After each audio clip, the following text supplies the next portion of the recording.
A very good evening and welcome to all the participants. This is the 57th leadership conversation that we are hosting every Friday around 7:30 p.m.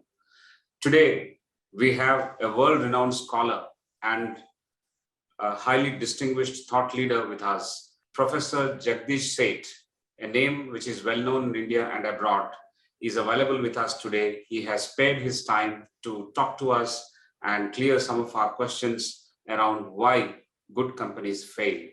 And there are lots of lessons, I promise, from this conversation.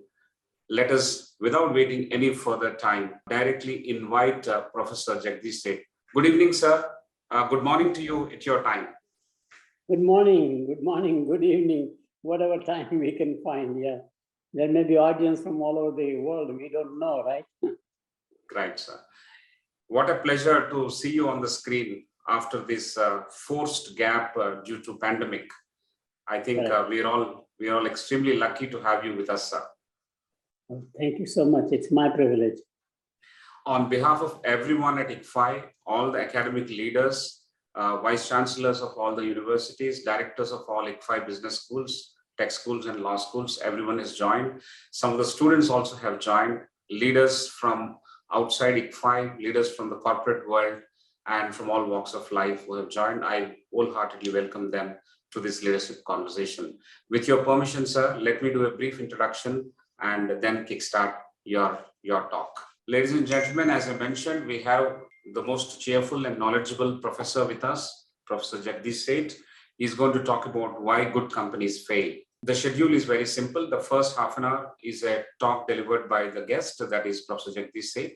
And the next half an hour is Q&A moderated by my colleague, Professor Prasad, and myself. Currently, Dr. Jagdish Sheth is Charles H. Kelstad Professor of Marketing at the Goizeta Business School, Emory University, Atlanta, Georgia. And he has been conferred with Padma Bhushan, which is India's highest civilian award. And he has been conferred this for NRI in literature and education. He's a legendary personality, as you all know. He is known nationally and internationally for his scholarly contributions in consumer behavior, relationship marketing, competitive strategy, and geopolitical analysis. Professor Sheth has over 55 years of combined experience in teaching and research at University of Southern California, the University of Illinois, Columbia University, MIT, and now Emory University. Professor Sheth's accolades, apart from many, include Outstanding Marketing Educator, which is an award presented by the Academy of Marketing Science, and the Outstanding Educator Award, twice presented by Sales and Marketing Executives International. Professor Sheth is also the recipient of all 4 top awards given by the American Marketing Association, namely the Richard D. Irwin Distinguished Marketing Educator Award, the Charles Coolidge Parlin Award, the P.D. Converse Award for Outstanding Contributions to Theory in Marketing, and the William Wilkie Award for Marketing for a Better Society. It's like a grand slam. Professor Sheth is a distinguished fellow of the Academy of Marketing Science, fellow of the American Psychological Association, APA, and a recipient of a Distinguished Fellow Award from the International Engineering Consortium. He has authored and co-authored over 300 articles and more than 30 books, including Clients for Life, The Rule of Three, The Self-Destructive Habits of Good Companies, Tectonic Shift, Firms of Endearment, Chindia Rising, The 4 A's of Marketing, Breakout Strategies for Emerging Markets, The Sustainability Edge. His most recent book is on genes, climate, and consumption behavior, Connecting the Dots. On the lines of social responsibility, Professor Sheth is also a philanthropist who has contributed large sums to academia through Sheth Foundation and also supports AMA Sheth Foundation Doctoral Consortium, which is very popular in India, through his foundation, which is managed by independent board members. Recently, he was conferred with honorary PhD by University of Illinois and Shivnadar University.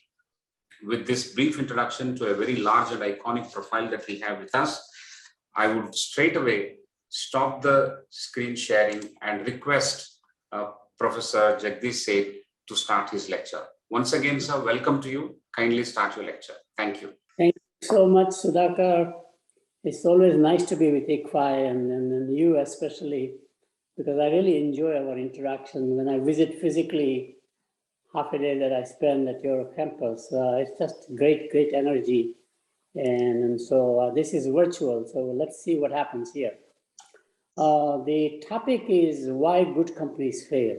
The other title I had for the book that I was writing is actually called The 7 Bad Habits of Good Companies, which I think is a very important message which I will tie in.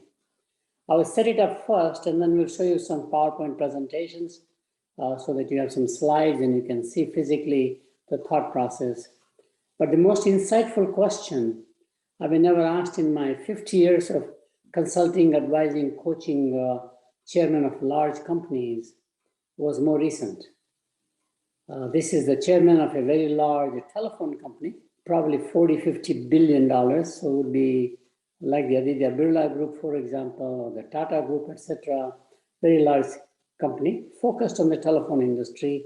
And in one of those one-on-one luncheons, where you begin to talk about things that they are bothering them in what's in their mind, they want an outside perspective. He asked me a question, the chairman, why good companies fail. I never thought of it. I thought companies never fail. Institutions don't fail. Individuals die. So mortality is only with humans or living species, but not with institutions. And he was quite serious about the question, because earlier when he was the head of the core business, which is the local telco business, he had read In Search of Excellence as a book, which was very popular by Tom Peters. It was a McKinsey study. He had also read Built to Last, for example, Good to Great books by Jim Collins. And suddenly he realized after 7 years or 8 years, when he became the chairman of the total group, both regulated monopoly and non-regulated businesses like wireless, international, etc., that out of all these companies highly praised In Search of Excellence, the 4 companies he had identified to role model were all in serious troubles. That was IBM, and he had chosen IBM for the enterprise sales and marketing effort. Xerox actually for technology, and again, they were in trouble. Sears Roebuck, because ultimately a telephone company is actually the more retailer than anybody else, because every customer, they have a direct connection, direct billing records, etc. Even in the old days, before the internet came in or e-commerce has come in. And Kodak as a 4th company for the branding. The best brand at that time was, in addition to Coca-Cola, Kodak brand. And he wanted to learn what they do, their processes, their culture, and try to mold the future of the telephone company from being like a MTNL or BSNL in India to something that will be much bigger, different, etc., kind of a notion. And I told him, I don't know the answer. In fact, I never thought about it, but I will do my own research. And then I will come back with you with an answer, which led to this whole notion about why good companies fail. So that's the background. And what I will do is to show you some numbers, some statistics, and then suggest why good companies fail. And then we can have a dialogue. So please bear with me while I'm picking up my slides, okay? So I'm trying to get the slides up. They're in my iCloud. I'm learning all this technology. I have no idea where these things go, but let's see how it happens. Can you see it okay? Yes, sir. It is fine. Great. So why good companies fail? And there's a book on the right side called The Self-Destructive Habits of Good Companies. As I mentioned, my title I wanted to have was The 7 Bad Habits of Good Companies, but the publisher was nervous because there was a very classic book called The 7 Good Habits of Effective People. He didn't want any litigation, etc. So we changed the title at the last minute. But fortunately, the book has done very well. It is already in 14 languages translated. And now we have published through Pearson, a local Indian edition also. So let's go through the presentation in a formal way. As I mentioned, this is the most insightful question I've been ever asked.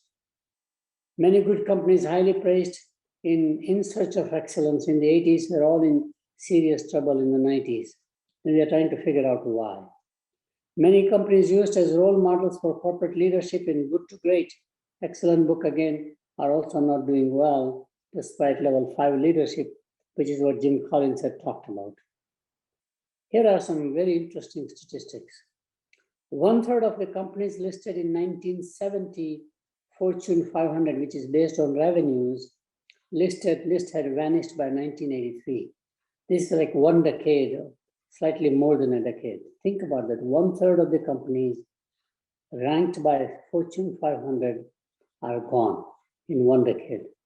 The average lifespan of companies listed in Standard & Poor's, which is another major industry research company, 500, they have an S&P 500, as you know, was 61 years in 1958. Today it is less than 18 years, which is the McKinsey study more recently. McKinsey also believes that 75% of the companies currently listed in S&P 500, which is a benchmark index for performance in the stock market, for example, will be disappeared by 2027. 75% of the companies listed today in S&P 500 will be gone by 2027, which is 5 years from now, 10 years maximum, even if you are more generous about the forecasting technique. They will be bought out, merged, or will go bankrupt, such as Enron, Dow Chemicals, which didn't go bankrupt but merged with DuPont to survive, Monsanto, which sold it itself to GD Searle, another company, and Kodak. It's mind-boggling. You can't even believe this can happen. And this pattern that we have and the data in my research, which is based on North America, mostly American companies, can be replicated on European enterprises, can be replicated on Indian companies the same way, or any other. Japan is a good Japanese companies. It's the same idea by and large. So I think I would like you to make sure that we understand that this is not specific to the US market, but it is generic across all companies. You see mega mergers taking place right now. Twitter is being bought out, or at least Elon Musk is trying to buy. You see another announcement where Dell company will be bought by I think both the semiconductor company. You see lots of consolidation taking place. Most of these are into multi-billion dollars today, what used to be multi-million-dollar acquisitions at one time. Mergers and acquisitions are taking significant presence now. And of course, private equity is very important in the process. And right now, with the stock market being in a volatile situation, at least in the US scenario, you see Berkshire Hathaway, Warren Buffett's sort of conglomerate, who is buying out so many, because there are great values out there. So this is very, very real around here. So is this an inevitable phenomenon? While it is predictable, it is not as inevitable as humans' birth, growth, death cycle. Good companies fail, underlying message I learned from research, good companies fail when they are either unable or unwilling to adapt when the ecosystem changes, the environment changes. General Electric is struggling. It's one of the best icon companies in the industrial age that America created. Huge conglomerate at one time, but it is today struggling to survive for the future. Sears Roebuck, again in retailing, there was no company like that except maybe Marks and Spencer in England, for example, and that they're gone. Digital was a world-class company founded by Ken Olsen, who was a top scientist from MIT, PhD from MIT. He bet on computers, especially supercomputers, competed with IBM very successfully. The only company that succeeded in competing successfully with IBM at that time in legacy systems or mainframe computers. And he just did not believe that PC can do the work of a computer. He thought PC was a toy. He refused to listen to anybody. He was unwilling to change, and actually he bet on supercomputers at a time when PC revolution was taking place. And what is happening to PC revolution in the 80s now is happening with the cell phone revolution, which is the same thing. A lot of disruption is happening by just they're making the change. And unable to change, the company I identified was IBM. IBM had become typically a legacy company driven by the processes and the cultures. The chairman of the company, internal person, Like John Akers was the last one of those internal leaders who was elevated to the chairman and the CEO level, made no difference in the company. People can come and go. The bureaucracy took over essentially. So it's unable to change. So it could be the unwilling to change or inability to change because the solid culture, orthodoxy has come in place, legacy systems are taking over. Many good companies fail to adapt because they have developed several bad habits as they have evolved from survival to success, which is my theory. The theory that I am finding out is that it's actually self-destructive habits of good companies on the way to success. And what are those 7 habits? The 7 habits, I will go into details of each one of them down the road, but one of the biggest, most important self-habit one needs to understand is denial of new realities. And I'll talk about new realities, mostly technology on the one hand, rise of emerging economies on the other hand, and changing demographics on the third hand, for example. And companies are unable or unwilling to adapt even though the environment has changed. I do want to mention one thing. Ultimately, an institution, a corporation or a university or anything is basically a living, breathing organism. And like all human living, breathing organism, the most important skill set you have to have is diagnosis. A good doctor is a doctor who knows how to diagnose the right ailment, not the treatment. We focus more on treatment and not on the diagnosis. So you may have a wrong diagnosis. So the role of the CEO or the leader is to identify what ails the company, why the company is having physical symptoms of not being well, financial system symptoms of not being well. And the diagnosis is very key. And like a good doctor, you have to make intervention, monitor properly, etc., which is an analog I'll be taking as we talk about 7 bad habits. Second one is arrogance. Third one is complacency. Success breeds failure kind of a notion. The next one is not as commonly known, competence dependence. The more specialized you are with the sort of a differentiated skill set nobody else can duplicate, the more you are likely to fail in the future when the technology that you know very well has become obsolete. Analog products, cameras, for example, which are analog, digital world has taken over. Telephones, cell phones, which are mostly feature phones, more based on analog technologies. With smartphones, they are becoming obsolete. So your competency becomes your liability, actually. Next one again is as well known, not known, comparative myopia. That says it's like a marathon race. There are 10,000 people running.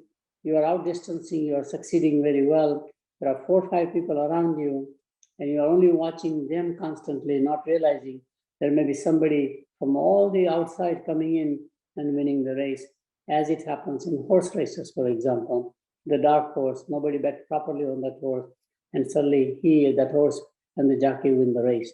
So comparative myopia means definition of competition is narrowed down with success. So Coca-Cola thinks Pepsi is the competitor, when both of them may have some other competitor, for example. General Motors at one time thought Ford was the competitor. Now they're finding out, obviously, Toyota is a major competitor, so is Volkswagen. Volume obsession. The theory around here is that generally that we'll make it up in volume by compromising on the margin, and that comes to hurt you. I'll get into more specifics. And the last one, and very key one, like denial, the 7th one is equally interesting, and that is internal turf fights. Politics take over. Basically, it's a sort of a religiosity almost, or orthodoxy. Each function is very, very much committed to their functional belief systems. I'm an engineer, I'm a scientist, I'm a manufacturing person, I'm a salesperson, I'm a finance person, I'm an HR person, whatever they are. And therefore, getting together across functions is much harder in a large, mature company. And that alone takes all the energy out, so you're not able to position yourself in the future. So let me show each one of them in some detail. Denial of new reality is probably the most prevalent bad habit of all good companies. I watch this one. Most companies succeed by being there. I found that most success is by accident. Unfortunately, you cannot go to the stock market or investor community like a venture capital or private equity and simply say, I was just lucky. Give me money because I have luck. Nobody will buy that argument. So however, they create a cocoon of myth. They spin a story, ritual, and orthodoxy to enhance the company's success. And what happens is that with the success, you can see in India, many of the unicorn companies are going through the same thing. The press, the media praises them so much that the founder actually believes that he or she was responsible for the success of the company, when it is actually maybe the environment, the context, being at the right time, at the right place, you succeeded. I have so many stories, case studies, historical evidence to prove this point primarily. So we can debate and discuss this one. But this whole notion of business press or general media making you bigger than life actually gets to you, surprisingly.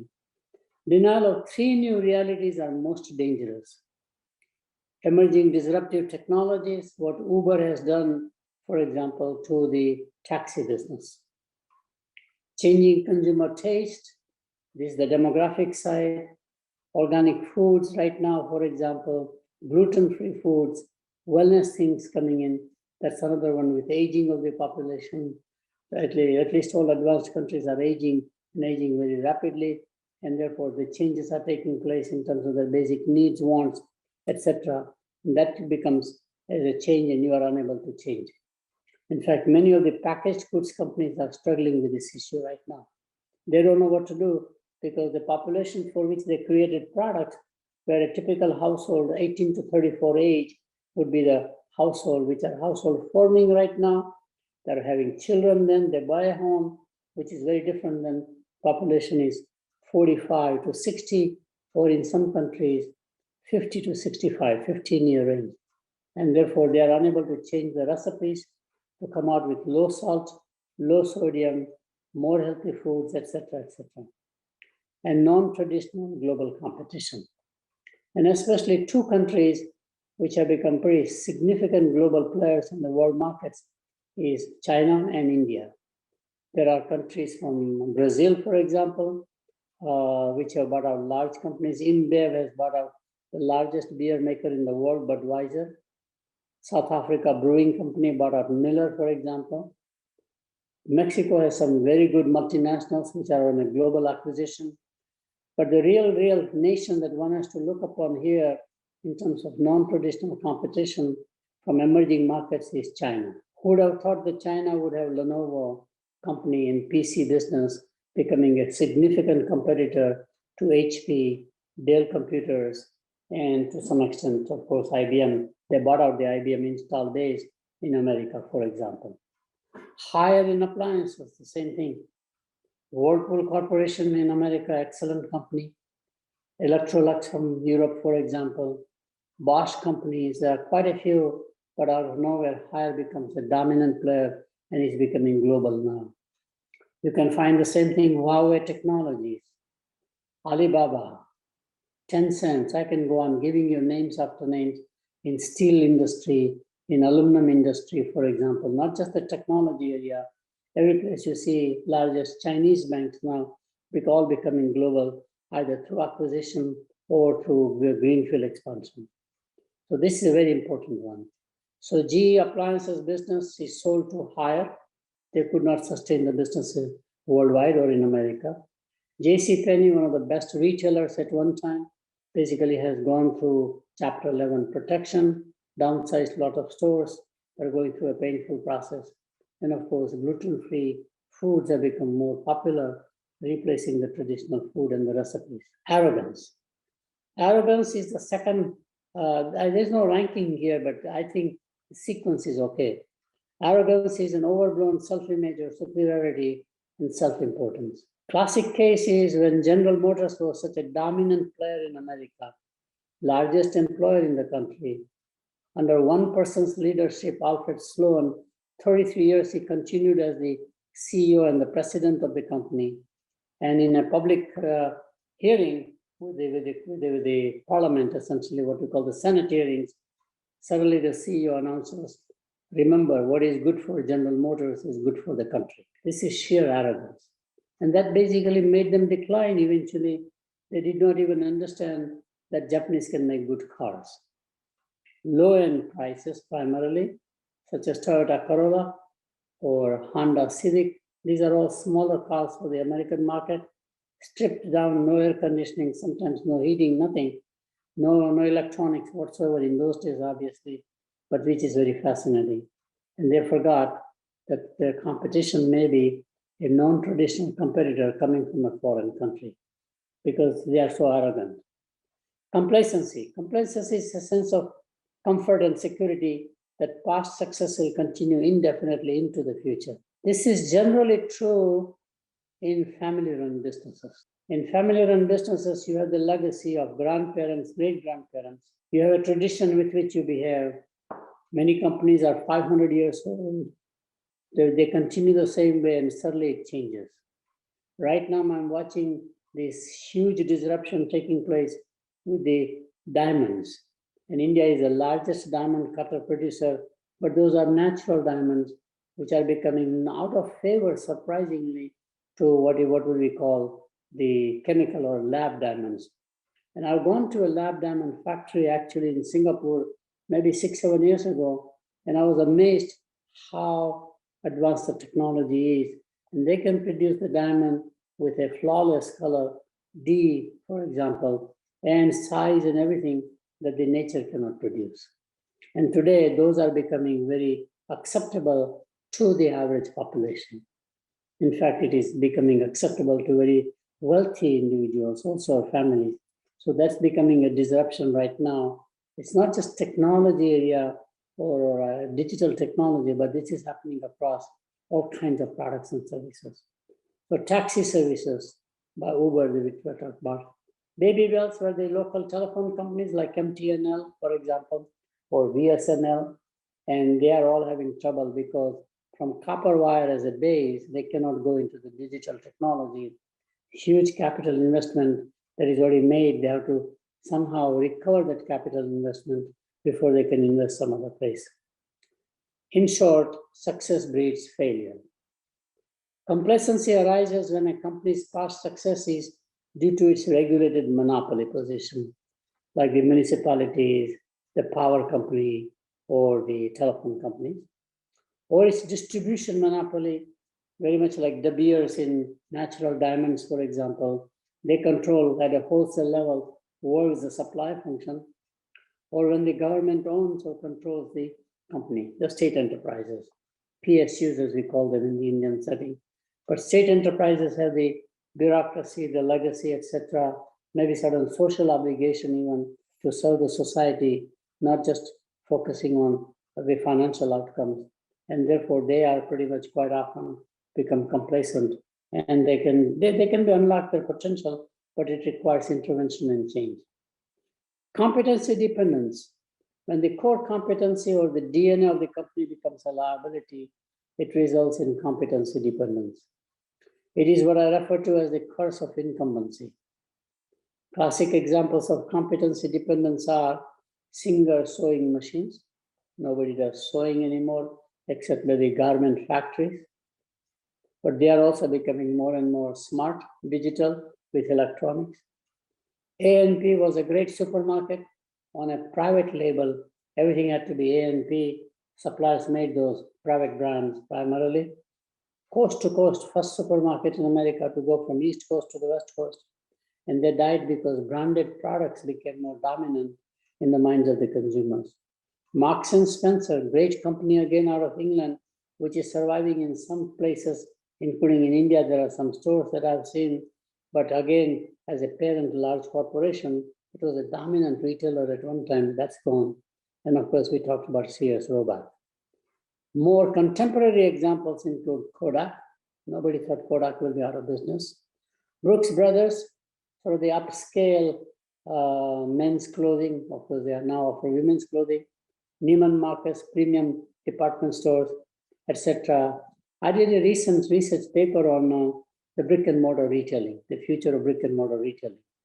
And I was astounded that in 2019, 9,500 stores or outlets were closed in America, just in America, with the COVID coming in.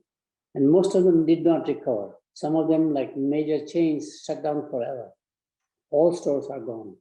Like 1,200 outlets will be gone completely. It's mind-boggling to see how much bloodbath took place. And those brick and mortar retailers survived because they were able to go on online e-commerce platforms like Walmart was able to do, for example.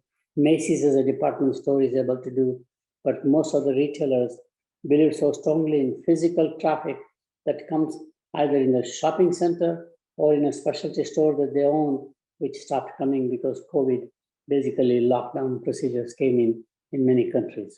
Competitive myopia refers to the natural tendency of a company to narrow down the focus to one or two direct competitors. This tendency is partly a consequence of natural evolution of the industry. As you know, I have a very popular book called The Rule of Three. All industries through shakeout mergers ultimately result into two kinds of players, three big players, full line generalists, they offer everything. And then the rest of them are niche players, those who are neither having the margin advantage of differentiation as a niche player or the volume advantage, they're in the ditch essentially. So there is a consequence of consolidation that takes place, but it is also because of the co-location of major competitors into clusters. So one of the key things I found when I was working in the auto industry is that all automobile makers' headquarters are in one city called Detroit. So you see your competition only next door. So General Motors sees only Ford or Chrysler and vice versa. Or Akron, Ohio, which is the rubber maker, rubber capital. So Goodyear, Firestone, Goodrich, all in the same city. While you have the advantage of a cluster, but cluster makes you myopic. Pittsburgh was a steel town. All three major steel players were headquartered in Pittsburgh. And I see the same problem with Silicon Valley because its thinking is the same now. We all think similarly. And my biggest worry about Silicon Valley is that we already have another valley that has grown very well called Shenzhen Valley out in China, which will definitely surpass Silicon Valley if you look at all the things that are happening right now.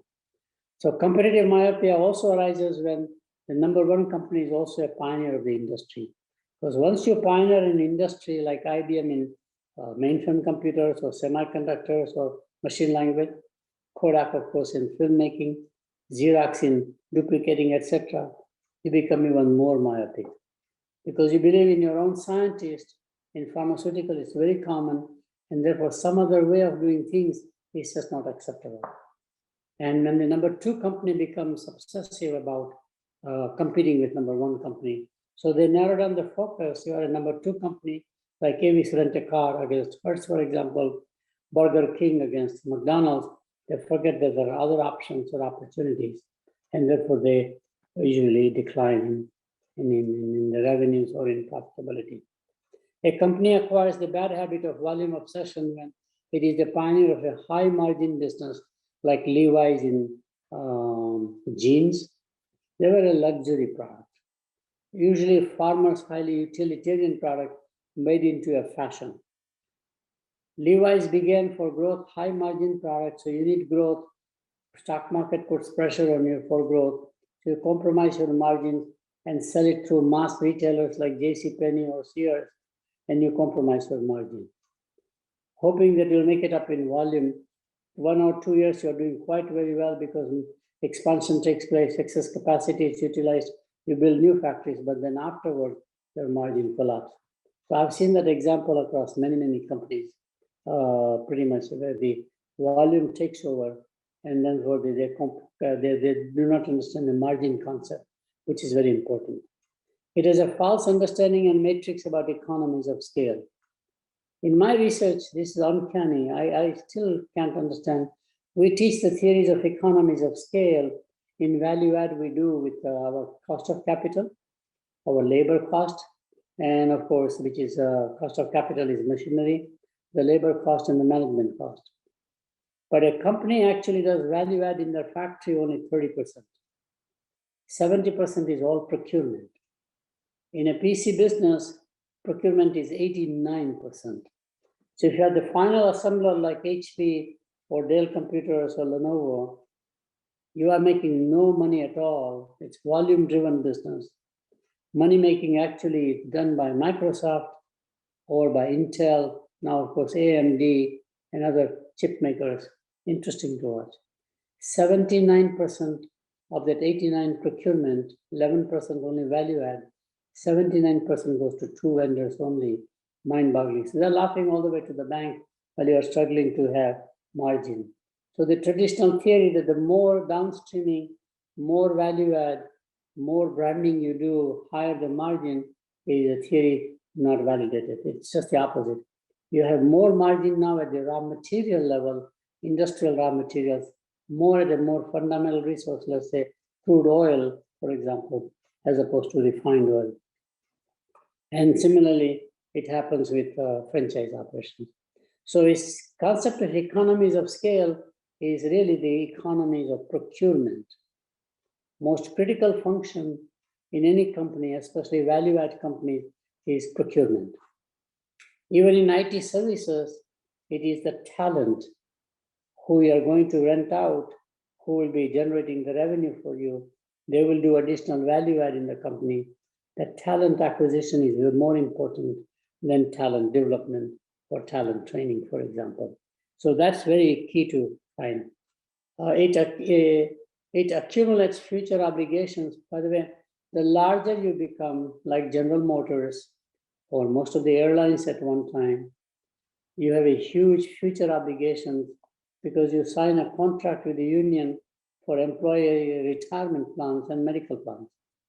So GM had to sell huge corporation, had to sell EDS, great companies, had to dilute GMAC, which was most profitable division for financing the automobiles and the homes, for example, to survive, to meet the obligation of retirees.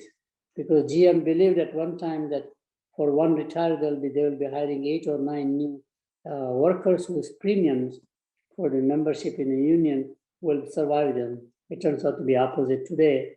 For 8 retirees, there's only 1 new human being you're hiring in the auto industry. It's all automated. Started with robots in the 80s, but today it is fully blown automation. Or Foxconn, if you go to Foxconn, contract manufacturer, they build Apple products, for example. It's absolutely incredible, huge factory, which looks like a warehouse, and there are very few human beings running the company or running the factory. That's very key. And I will not bore you about this one, but it's non-operating costs which are important. There are 3 elements: cost of capital, which in countries like India is pretty high, taxes, corporate taxes primarily, and dividends you have to pay. Those are all what is known as non-operating costs.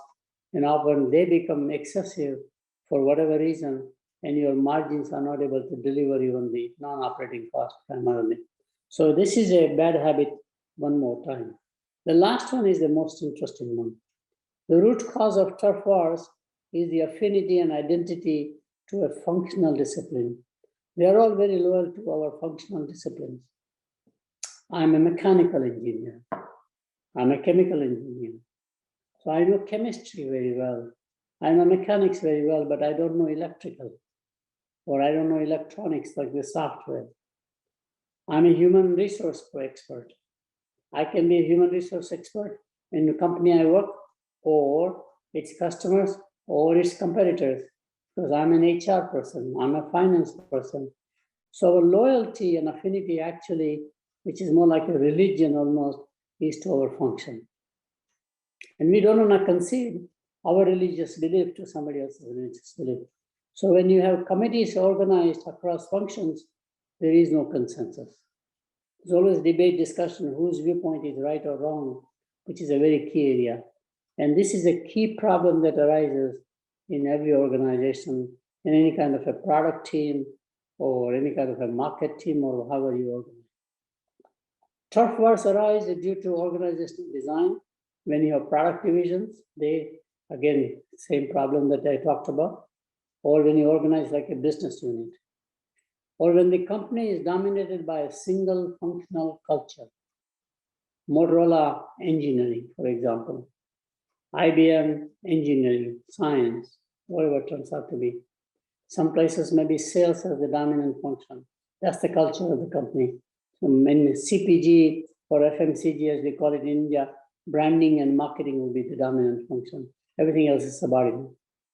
When there is a poor post-merger integration, with large-scale mega mergers taking place, integrating the two cultures, the two processes is very difficult. In hospital groups, this is happening right now. Hospitality, hotel motel business, you see mega mergers. Now Marriott dominates by buying out several other, I think Sheraton they bought out, for example. Again, rule of three prevails. Marriott is there, Hilton is independent so far, and of course you have the Intercontinental Group, three large hospitality groups across levels of pricing, etc., from luxury to non-luxury, all that stuff takes place. That's very interesting to watch around here. So just to summarize back again, the 7 bad habits of good companies are denial, arrogance, complacency, competency dependence, competitive myopia, volume obsession, and internal turf wars. So what I will do is to just show you conclusion-wise. I'll make the last slide, which is more summary. In this presentation, I have discussed how each habit is acquired by good companies. The book Self-Destructive Habits of Good Companies and How to Break Them also identifies what are the warning signals, symptoms. A medical doctor will look at it. And Indian doctors are very good because they see so many patients with so much of difference of ailments. Indian doctors just can look at your face and will immediately identify what ails you. It's very interesting diagnostic capability, as did the old Ayurvedic medicine people. They were experts at this stuff by just looking at your fingernails, looking at your face, looking at your eyes. They all are symptoms. And that gives you a signal about what is an inherent problem in the body, which is exactly how the leadership of a company should do it on here. Ultimately, it is all about leadership. The job of the leader is to constantly monitor the company's health and prevent it from learning the bad habits. However, if a bad habit is discovered, it should be promptly addressed, like a cancer. You better intervene, take the tumor and the cancer out as fast as you can before it spreads through the organization. The best cure for a bad habit is no cure at all. It is to prevent the company from acquiring the bad habit in the first place. So prevention is a lot more important than curation or ailment reduction. Recipe is not enough. It's basically identifying emergence of a bad habit. And you can see it, right? I've seen this advising companies over 50 years, how some managers become arrogant, for example. And whenever I hear from a company say, it doesn't fit me, I immediately realize there's a denial there. I remember denial by automobile companies in Detroit all the time. They just couldn't believe that Japanese could make cars. And now China is emerging as the major car market and a major car manufacturer, and especially electric car future will be decided by the Chinese market and the Chinese competitors, not by the American or the European competitors. So I will stop here, Sudhakar, and pick up any questions. Thank you very much. Thank you, sir. Thank you, sir. It's been a great talk, wonderful lecture. It is so extensive on one hand, and on the other, it is so deep. I think you have explained and detailed each of these factors, the 7 bad habits that people acquire, the organizations that acquire on their path to self-destruction. I think they are very well explained. Thank you so much, sir. I'm sure this is a very big topic and it will consume any amount of time. No time is sufficient for us. But however, we will make good whatever is available to us right now. We'll quickly jump into the questions and answers session. I'll request Professor R. Prasad to join and start the first cluster right away. Professor Prasad, welcome and thank you. Thank you, Professor Rao. Sir, indeed a very illuminating session, and I think we see this happening right in front of our eyes, and we are able to connect very well to the habits that you have illustrated. So the first question is a bit more personal.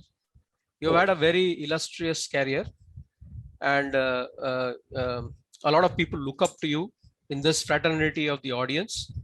We have a lot of academicians as well. So what motivates you, sir? What keeps you going? What motivates you? I think probably two things. One, obsession to learn new things. I became more like a deep generalist. As soon as I learn a given area or a domain of business or social science, I move on to the next one. So that keeps me constantly energized. So the best way to keep you motivated is to be a lifelong learner or a lifelong student. And there's a very interesting Oriental saying, when the student is ready, the teacher will show up. I love that saying, which means you can learn from anything or anybody. It does not have to be a guru or a professor. It does not have to be just peers. Your subordinates can teach you quite a lot, and nature can teach you quite a lot. The mountain can teach you enormously, so do the trees. So I think that obsession to learn keeps me going even at this age. I think this year I'm 84 years old, but I feel still very young. And I often jokingly say that today's 80s is the new 60s, and today's 60s is the new 40s. And today's 40s is all midlife crisis. They don't know what to do. Millennials are all struggling with that issue. People like us really are enjoying and looking forward. I think that's clearly one. The second one is having this notion of optimism. The world actually is benevolent. There are people out there who are going to help you. God will bless you, kind of a notion. So you look forward to waking up next day. If you think the world is harsh to you, the world is going to destroy you, then you have no tendency to engage yourself. So having this positive outlook about the future keeps me going. I think those are the two that I've identified in terms of my self-analysis. Okay. Thank you, sir. I think the obsession to learn is something that all of us in academia would like to keep with us and always be one of the best students around and be willing to learn from anything and everything which comes your way. And I think that's a very remarkable approach, sir. So the next question is about the definition. How do we understand a good company? Are there any configurations, parameters? The main punchline from this research was that one has to, as a good company, first thing you have to put as a process, culture, is to scan the environment in which you coexist. Or today's buzzword is the ecosystem. You are not in isolation, but you are a part of an ecosystem. Nature tells us this ecosystem interdependence quite a lot, and you have to constantly monitor changes in those external environmental issues. And I've identified 6 of those. Technology is one, clearly. Demographics is the other one. Surprisingly, capital markets is the third one, I find. Globalization is the fourth one. Competition is the fifth one. So it just goes on, and I try to map about where those trends are changing for the future. The most common trend among advanced countries is aging of the population. Japan has no point of return. In fact, in Japan, tomorrow there will be fewer men than today. There's nothing they can do. What they did 50, 60 years ago as their immigration policy is coming to hurt them. The lowest birth rate I find fascinating is in Spain and in Italy, which are Catholic countries. That makes no sense. 1.4 or 1.3 children per woman. So what happens to the whole society? Just that one demographic alone tells you fundamental needs will shift, because when I grow older, I worry more about my health preservation and my wealth preservation. So all advanced countries like America, those two industries have to grow faster than the GDP. And our healthcare has been growing about 2 or 3 times the GDP actually. It already crossed almost $4 trillion or $5 trillion economy, bigger than the Indian economy. And we spend more money on healthcare than we spend on military, education, or anything else. So who pays for that now, right? I mean, one can do more macro sociological policy issues, Or one can say, all right, how do I now, as an investor, where do I invest, for example? Or even as a company caught into this aging population, how do I revise my formula for edible products, for example, right? It just goes on. It can make that implication. So I like that kind of an approach, looking into the future and then saying, all right, if that's where the world is going to be, what can the company do now to position itself for the future? Some companies are pretty, surprisingly, a company that I admire quite a lot, which is interesting, is Monsanto. Monsanto began as textile chemical company, chemicals for textiles. When the textile business was outsourced from America, they decided that's not going to be good enough anymore. So they came out with industrial chemicals, Monsanto Industrial Chemicals. They became dominant in that. When industrialization or manufacturing went away, then they decided to go into agricultural chemicals. Actually, there are 3 brand names. Lasso was for rice. Lasso was for wheat. Avadax was for rice, paddies. And the third one is Roundup, which has been most successful. These 3 products carried all the profitability of the company across 150, 200 product categories. And they already knew agricultural chemicals will become commoditized, so they began to go into genetic research. How do you make cow produce more milk, which has become controversial, or genetically modified seeds, for example. But they pioneered the technology, thinking about where the future will be. But to me, that's very important. As a nation, the only country that I know does a great job about repositioning for the future is Singapore. Every 20 years, new vision. It forces you to think about the future, and good companies have a knack of doing that very well. Thank you, sir. Yeah.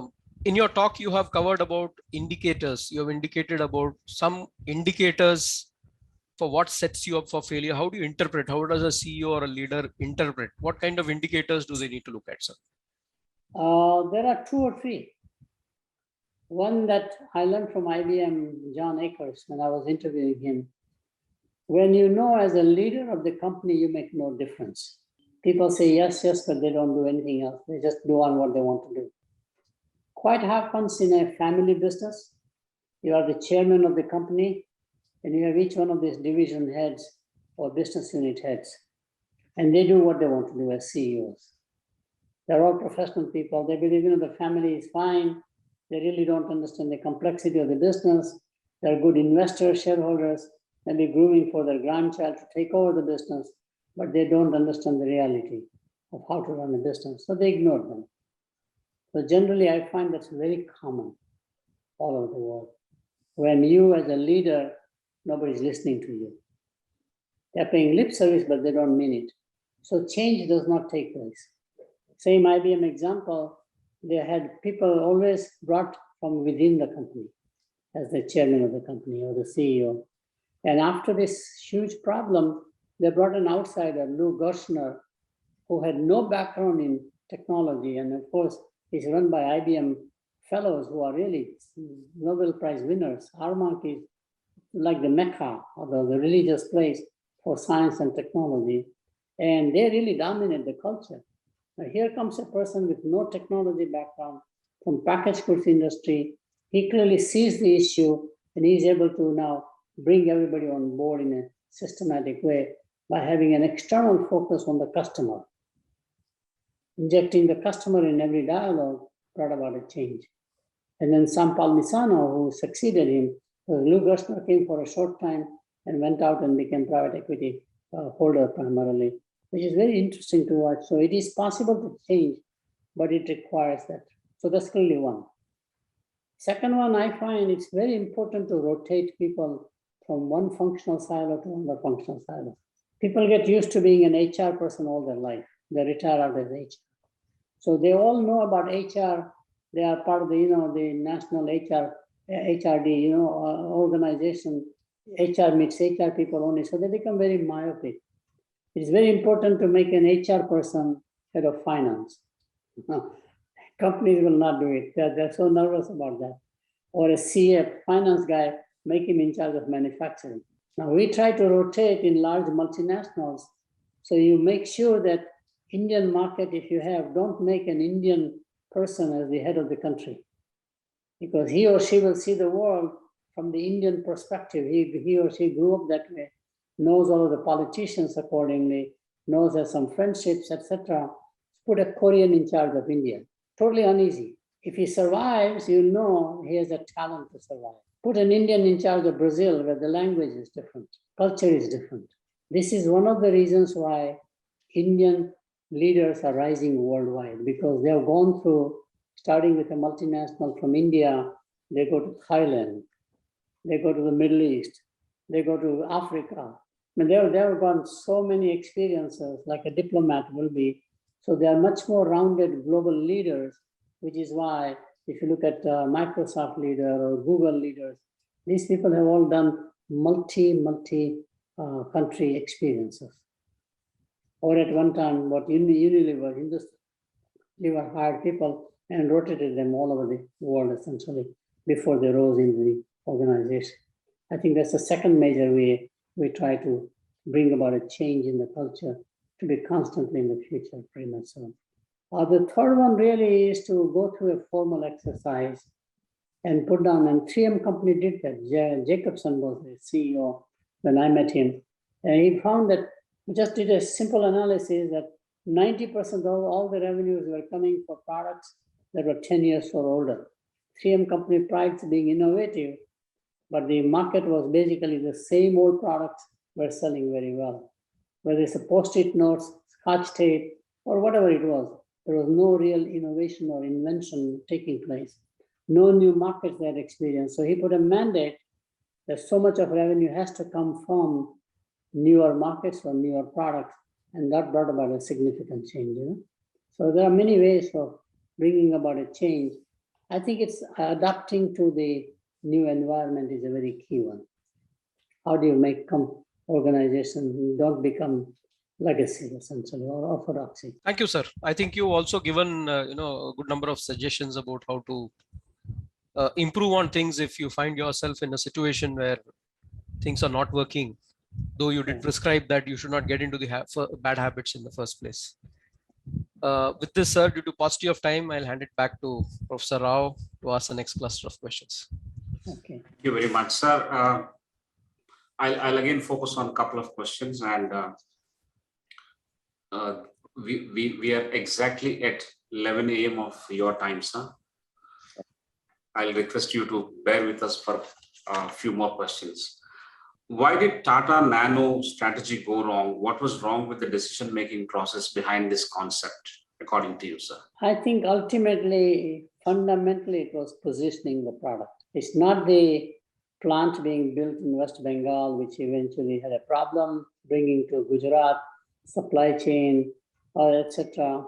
But the concept was to upgrade the family which was riding on a motorcycle into an automobile, which is safer, better, shelter from rain and everything, as opposed to positioning as a lower priced, good quality automobile. Very much like if I'm a farm ballpoint pen, like a Bic, do I position as an inferior fountain pen, or do I position myself as a superior pencil? The fountain pen price, quality, etc., all the way to pencil, which is a more volume, right? I think they got caught into a positioning problem. They didn't realize that people want to buy a car, but if you label as a cheap car, people will avoid it. Nobody wants to buy a cheap car, you see? Just like Chinese products, we used to laugh at them. In my generation in the 50s, used to laugh at Japanese guys, They made all poor quality, cheap products. Whereas people want to buy something that is durable, they can keep it.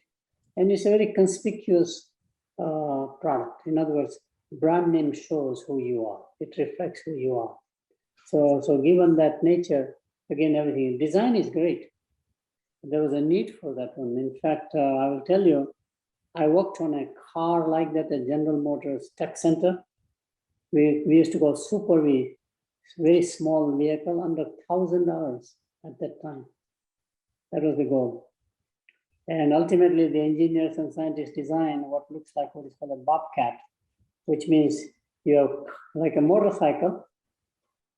Somebody sits behind you, and then there's like a golf course, golf carts kind of stuff. And we could do it, which was unheard of at that time. But ultimately we had to abandon because people had problems about driving such a small vehicle in a super highway with trucks, the lorries, huge lorries. We have all kinds of research done, and we had to abandon the project eventually, pretty much. So I think Nano was a similar experiment. And I'll add one more thing that I think probably they might have understood, but there was a very major incumbent manufacturer in India that they never recognized, which is Maruti. And Maruti can easily has a distribution system, post-sale service system in place, and they could easily come out and take that market away from them, by coming out with even a lower priced than their price point. And they could pump that very hard, very quickly, manufacturing capacity wise. So they would have outdistanced even long term, even if Nano had succeeded. We think Maruti was the real competitor.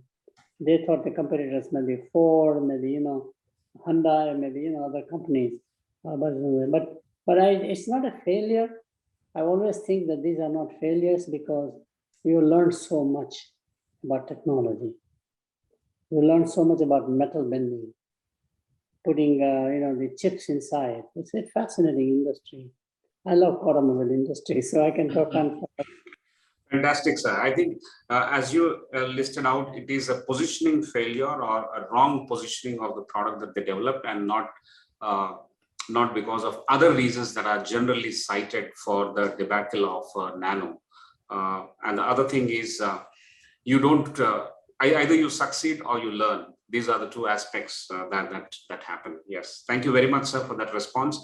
The second question is, how do we evaluate the future of some of the aggregator companies like Uber and Zomato? Most of them, the main thing that happens is that as they become mature, the valuation multiple of revenue collapses, as it has been with IT services companies in India. When you are a 100 million, 200 million, you command a premium, you are a rising star. When you become a multi-billion-dollar mature company, you will look like an IBM in IT services. You look like a EDS, or you will look like, Oracle or anybody else like that. I think that's the key thing. So Uber valuation has to go down, market cap. If your valuation goes down, then the question is, how much is your borrowing power? Because your equity is your asset that you are going to leverage by borrowing money, right? Equity to debt ratio. So if the market collapses valuation-wise much quickly, your debt ratio goes very high, and therefore suddenly you have to pay a higher cost of capital, and you get caught into the cash flow problem now. So it becomes a vicious cycle. That's not uncommon for companies of size of Uber or Zomato. So you basically, and in fact, in many companies in India is a little more unique situation, as my research and analysis and meeting shows you. We love to leverage too much. Debt to equity ratio should be 1:1 maximum. We like to do 1:4. So any change in equity, suddenly you collapse, like Topper Group. You know what happened to Topper Group? Just too much leverage. And you leverage that, so you put little money down, you want to buy out companies, and then you find that you are in trouble financially pretty much when the stock market doesn't grow as much. Well, that's a suggestion to some of these companies. As they mature, they'll get into that vicious cycle of losing their potential to borrow money, and the cost of finance will go up, and then the ratios will be badly affected. Thank you, sir. And I'm quickly moving on, actually, without trying to summarize, because it's very, very lucid in the way you have explained. The third question is, what are the reasons, according to you, for the demise of many well-known family groups which were once prominent and thriving, in India at least? Yes. I talked about the 7th bad habit of internal turf fights. These turf fights are between siblings, brothers, sisters, very common in India. So the grandfather starts the company, let's say GD Birla, doesn't make any difference. You have 3 sons, 4 sons, what do? if the founder is very smart and decides to diversify and each sibling takes different businesses, they continue to survive. But usually it is all internal family matters which comes to roost 2 generations later quite often. There's a very interesting document by Murugappa Group in Chennai. They were very, very wise. They came to America to learn from Northwestern University as a professor about a family code of conduct, because family and business are so commingled. So what's the role of an incoming daughter-in-law? What should she do? She will take the advocacy position for her husband and make reattention. There is a whole written document about the behavior code of conduct by each member of the family. It's a very interesting document. And I think family members need to learn that they have to have a code of conduct. Or you divide the business and break up the company into separate businesses, like the Piramal Group has done, for example, the luggage business with one brother, some other business with Ajay Piramal with another business, etc. If the business is the same, then you have internal fights between siblings. Each one has, of course, their own people who protect them, advocate them, whether those are accountants, lawyers, friends, etc. And you begin to have that whole tough issues, pretty much. Fantastic. Sir, each of these things is tempting me to ask a few more questions on the same topic, but I'll move on for want of time. And do you think, sir, the next question is, according to you, will Jet Airways weather the next storm, the imminent storm in this time? Jet Airways, if you look at the history of Indian airlines, it begins with East-West Airways way back when. I have a book on deregulation and competition in the airline industry. I wrote it about more than a decade ago. It's a Sage publication out of India. And we analyzed all of the companies in the airline industry and what India can learn as a new airline industry starting out, and the policy-wise what the government can do. In airline business, rule of 3 prevails. Now that Tata are owning Air India, with the merger of Indian Airlines and Air India, the international and the domestic, is a very powerful platform in terms of penetration of cities and the markets that they can fly in, the rights to fly, Tata's can leverage that to become dominant player at the expense of others. What is a state enterprise and did not do a good job as a privatized industry run by a world-class company and leadership, they can easily do that. Tata, remember, owned the company at one time. Yes. Air India was a profitable business. I did research in 1970 when they bought the jumbo jet 747. And how do you grow the traffic or fill the whole plane essentially? And so, Tata's can really do it in terms of culture. They're good at hospitality. They know how to handle the business. So to me, that, and behind Tata's, of course, you have this backing of Singapore Airlines. Thank you. So I think it's going to have more shakeout mergers. We don't know about the Indigo, for example, or Go Airlines, etc. What can happen in the process? But Jet Airways will go the same way as one previous airline, Malware, the Kingfisher. Remember, Kingfisher Airlines was fascinating. Across all of them, there's one common denomination. I'm sorry to belabor the point myself. These guys are all entrepreneurs. They want to leverage the capital, and they get caught into the process. Fantastic. Thank you, sir. Thank you very much. There is enthusiastic response while the conversation is going on from the participants. And I see several messages in the chat box. I'm reading all that, but I won't be able to incorporate that for want of time. They're not actually questions, but reaffirming some of their own beliefs and learnings along the lines of what you are delivering today, sir, as part of this talk. The next question is, what, according to you, is the suggestion and the hope that exists for new entrepreneurs of all ages, all age groups in the garment business? There's a specific question from a participant who would like to understand this. What is the hope for garment business for new entrepreneurs? Garment business, one has to look at the current global suppliers. The biggest opportunity for India is, as most other countries who import garments would like to diversify from China, not Bangladesh, but from China. Chinese are one of the largest garment producers in the world at one time. Capacity began to shift because it's a low-end business for Chinese economy, too labor intensive, and they decided to exit systematically. But that's a huge opportunity in this new trilateral relationship between India, China, and America. The European Union and America are getting so together with Ukraine war that's taking place that also means European market is also available. We have the Quad going on the other side, which is Japan, South Korea. Japanese will always import garments. They won't make it anymore. They can make raw materials. That's clearly one element. Sourcing opportunity in a global context. And especially when large manufacturers who contract manufacture would like to diversify, taking that advantage, clearly one. Second one in the garment business is there's a huge opportunity for India as an entrepreneur to start your own brand name on a garment and go direct to the consumer market using online platforms. You don't have to go through distributors and the dealers, etc., which is where the bottleneck happens. You can go direct to the consumer. And today, a small brand direct to the consumer can survive very well. Whether you're on a Shopify platform, for example, or we have platform in America similarly, or WhatsApp is becoming a platform now. So you can reach any place. So I think that's the second major thing that one can do.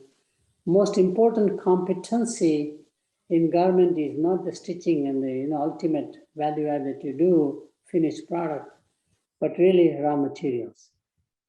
How do you get access to good jeans or denim to make good jeans, for example? How do you access a good cotton yarn to make a good cotton shirt? I mean, whatever it turns out to be. And I think our local brand has done very well. I forget the name, which is they have their own shops, khadi-like stuff, but this is a fashion. I've shopped there, I know. I'm so sorry I'm talking out the name, but it's a very good brand name. So Arvind Linen? No. It's from Gujarat? Fab. I think somebody pointed out Fab India. Fab India, okay. Very good. It's really unique so design is one thing, but more importantly, I think, is the supply of the raw materials for the components. Yeah. Okay. Fantastic lessons. I think to that specific question, the answers are: look at the global supply chain that's possible, take advantage of the emerging scenarios. Second, launch your own brand in a D2C mode and use the platforms to run the business on platforms. And the third one is raw material is going to play a very important role. The access to raw material and the quality raw material will be the biggest differentiator. Thank you very much, sir. Before I hand it over to Professor Prasad for only one question, I will make a comment here. What would happen to the education industry, sir, especially with the youth being partially educated by the edutech companies? Where is the world headed to? This is one question from an anonymous attendee, so I thought I'll raise that. It's very interesting with the new Education Policy Act of 2020. I think that will be a very change-making policy, allowing the transfer of credits by the students they can carry from one institution to the other, for example, allowing the digital. But here are three main things happening in the education institution. One is that we thought that teaching know why, the theory, the frameworks, the concept is good in engineering or in science or in management, but we forgot to teach know how. So we look down upon skill-based because skill is manual. It's really for the lower caste system, even lower income people. I want to be an engineer, not a mechanic, kind of notion. I think we have to learn how to blend both together at all educational institutions. So that's one key change. And how do you blend that properly in a curriculum would be very key. Second one, you have to have a digital platform, whether you like it or not. In India, we have a tendency to make money on the real estate. not just the fees. It's like running a hotel. Right. You are renting a room, you are serving the meals, you are the coffee shop, and I think you look upon that. At one time I did some research, I won't name the institution. We found that running a hotel was, as an educational institution, was a good idea. Give the fees lower, it's okay. Pump more people or go into working professionals who will come to the place. Very large institution, actually. I do find that blending also the fresh graduates who come in from high school to college, gross enrollment ratio, for example, we talk about, or go from an undergraduate bachelor's degree, let's say in engineering, to a PGPM or MDA, MBA, or ISB kind of the management degree. I think one has to find a much larger market is working professionals. And typical academic institution has not looked upon that as a great opportunity, except for management development programs, which is physical. But if you look at upgrad, for example, if you look at, in fact, Simply Learn, if you look at platforms like that, they're really, truly large-scale opportunities.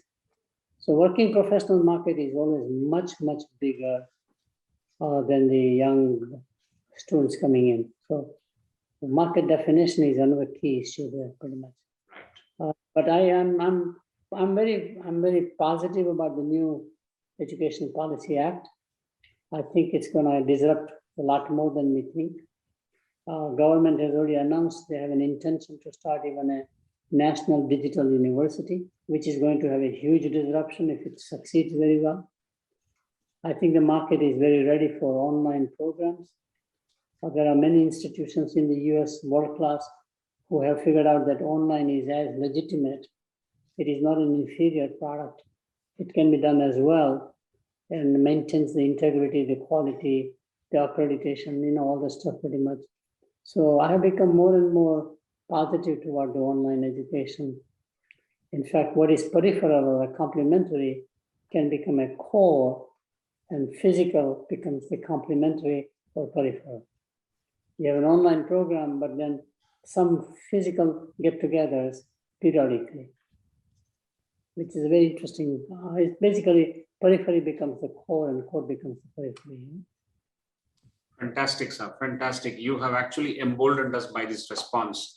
ICFAI has launched ICFAI online programs. We started with the online MBA program and we are doing extremely well. Professor Prasad is actually heading that division and he is the professor and mentor for that. You said that you need to have a digital platform whether you like it or not, but we like it and we have a digital platform and we're doing extremely fine. What was once a complementary is now become core, and I'm sure Professor Prasad will be thrilled to respond a point or two on that. And also I'll request Professor Prasad to ask one last question before we wrap it up. Professor Prasad, to you. Thank you, Professor Rao. I think indeed, the what I would call the lead given by Sir about the working professional market is indeed a great opportunity. I think considering also that India has to get far more competitive and therefore its existing working professionals need to keep learning in order to be there.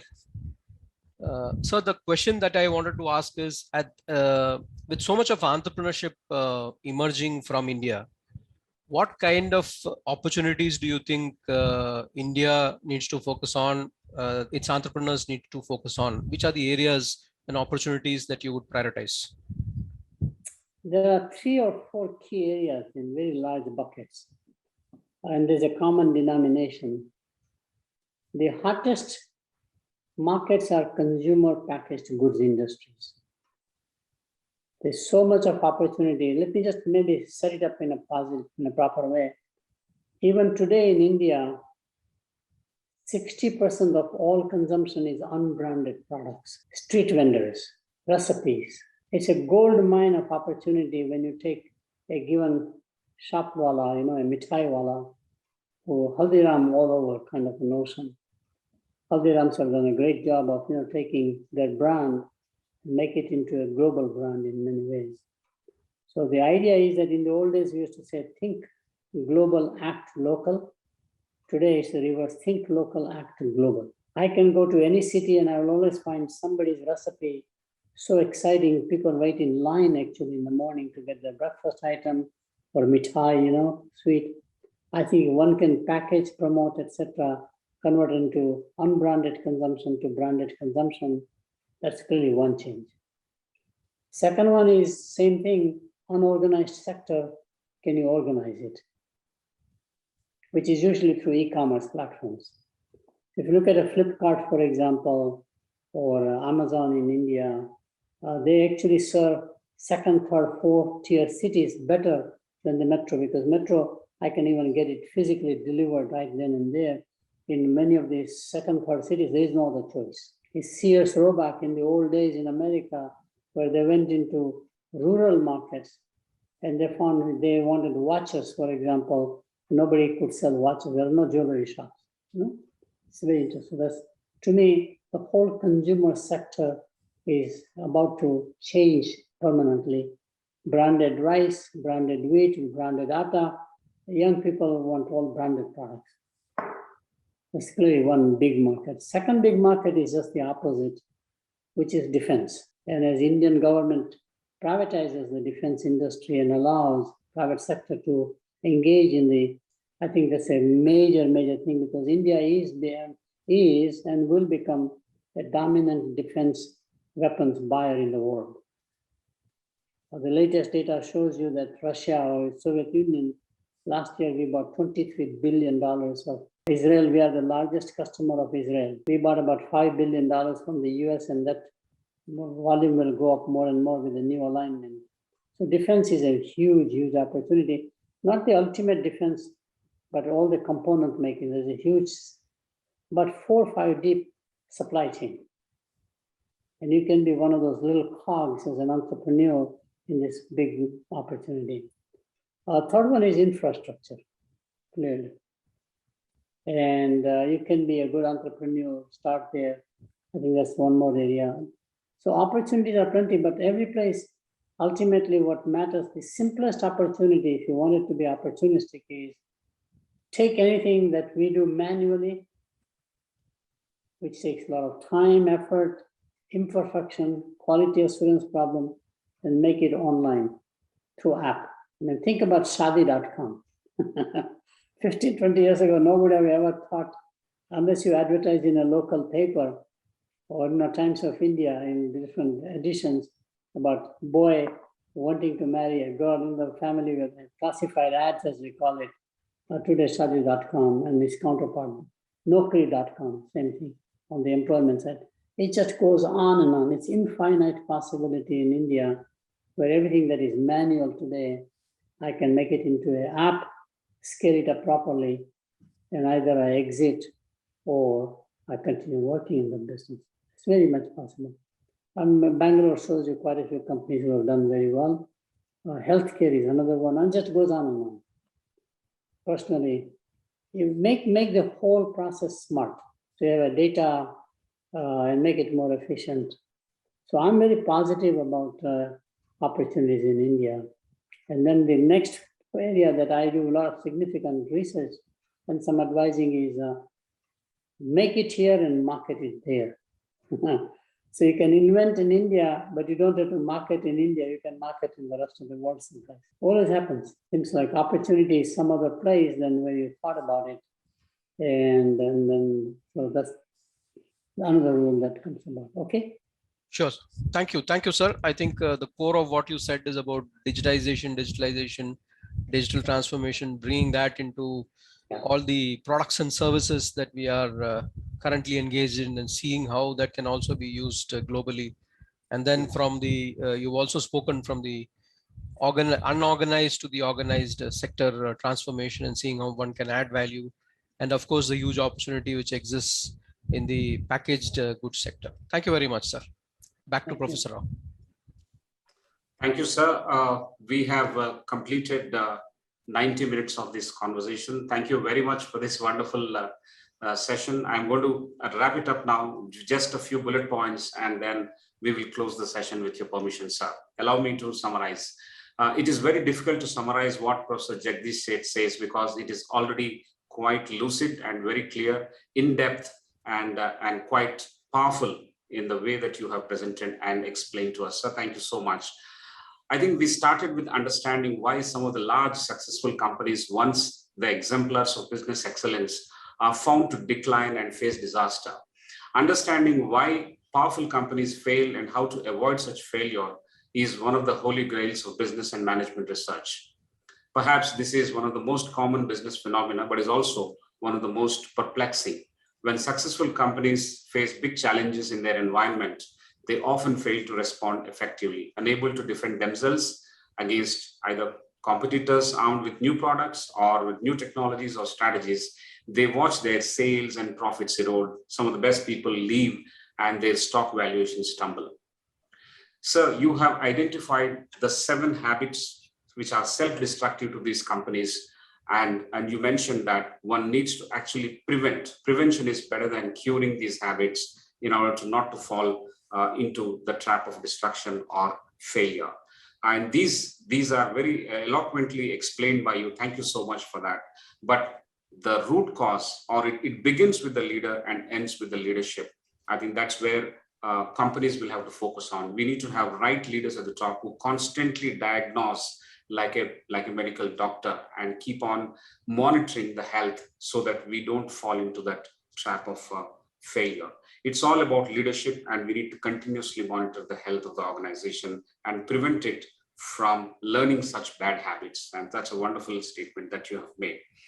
The other thing that we have enjoyed listening to you is, and one of them is your own traits of being a continuous learner. I think it is applicable to all of us in a way that, continuously look for something new that comes your way and keep learning. That is going to give self-motivation in the way that it has been experienced by yourself greatly. The second thing which you have explained is about making sure that you are positive about the future, being very optimistic. I think this is a fantastic combination of keeping oneself highly motivated and believing in future. And only once we believe in future, we can start working on all the other solutions that one comes by and suggested by yourself in terms of for entrepreneurs, there is a solution. For education industry separately, there's a solution. Your outlook on automobiles, airline service industry, your suggestions for the garment industry were extremely useful. And more importantly, those 4 important elements that one can focus on. That is the consumer packaged goods industry. The second one is on the defense, which when privatized will have huge number of opportunities, infrastructure and e-com. I think this has been more defining in the sense that if 300-400 people have come to learn from this session, I'm sure they are now going back armed with so much of learning and so many takeaways. I have only highlighted a few bullet points here and there, but there's much more that we have gained from this entire session. So thank you so much for your time, expertise, and for agreeing to actually spend this kind of valuable time with us, sir. Thank you so much. Thank you, Sudhakar. Thank you, Prasad. Nice to meet you and nice to be part of this session. I need to quit. I have another one. I have to get on Zoom pretty soon, time-wise. So again, thank you for bye-bye. Thank you, sir. Thank you very much. So ladies and gentlemen, from everyone here at ICFAI, we thank you for joining this time again. This is the 57th leadership conversation with the iconic Professor Jagdish Sheth. And next week, again on Friday around 7 o'clock, we'll be meeting with yet another leader. We will inform the same through emails and through our social media handles. Keep watching, keep learning, and be positive about the future. Till then, we'll meet you at 7 p.m. next Friday on June 3rd. Thank you very much and good night. Have a good day, sir.